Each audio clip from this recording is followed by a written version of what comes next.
बहुत ज्यादा मानव जाति का विनाश होगा, बहुत ज्यादा।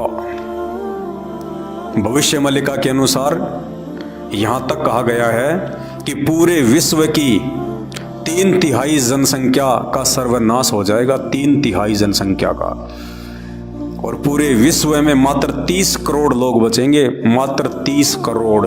ये भविष्य मालिका में लिखा हुआ है। 2027 तक का समय है आप लोगों के पास, मतलब 2027 तक तो जो होना होगा वो हो लेगा। समझदार वो है जो समय रहते आंख खोल लेगा, समय रहते उस कल की भगवान की पहचान कर लेगा। अरे ठोकर लगने के बाद तो जानवर भी संभल जाता है, ठोकर लगने के बाद तो एक जानवर भी संभल जाता है।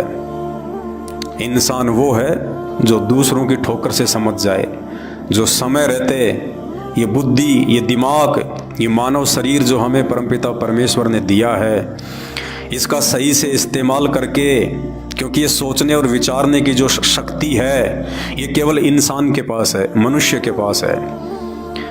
मैं कह रहा हूं, आप सुन रहे हो।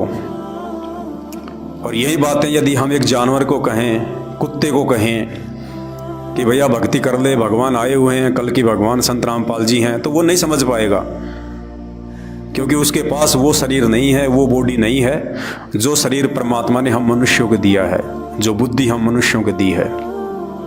और जो व्यक्ति उस परमात्मा प्रदत्त बुद्धि का सही से वर्तमान में इस्तेमाल नहीं करेगा, और उस बुद्धि का सही इस्तेमाल केवल एक ही तरीके से किया जा सकता है, उस कल की भगवान परम पुरुष सतगुरु रामपाल जी भगवान के प्रवचन सुनो, उनके सत्संग सुनो, उनके विचार सुनो, और अपने जीवन की गलत दिशा को सही दिशा की तरफ ले चलो, वरना हाहाकार मचेगा, हाहाकार।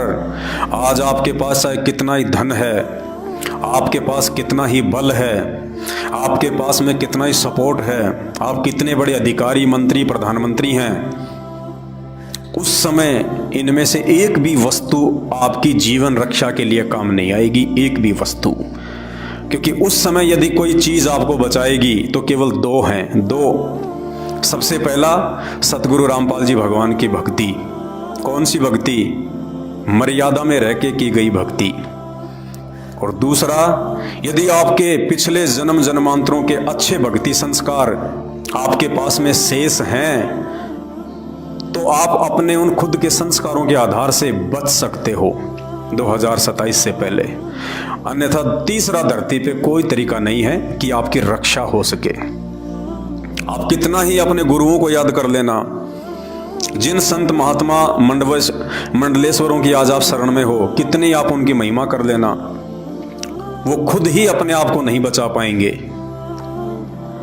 और आम प्राणियों से ज्यादा दोषी उस परमात्मा के, इस प्रकृति के ये नकली संत महात्मा हैं, ये मंडलेश्वर हैं, ये शंकराचार्य हैं, जो खुद भी भ्रमित, और इन्होंने लाखों लोगों को भ्रमित करके अपने सिर पे इतना ज्यादा वजन रख लिया। सबका गिन गिन के हिसाब लेगी प्रकृति, चुन चुन के। समझदार वही है जो समय रहते संत रामपाल जी के प्रवचन सुनना शुरू कर देगा।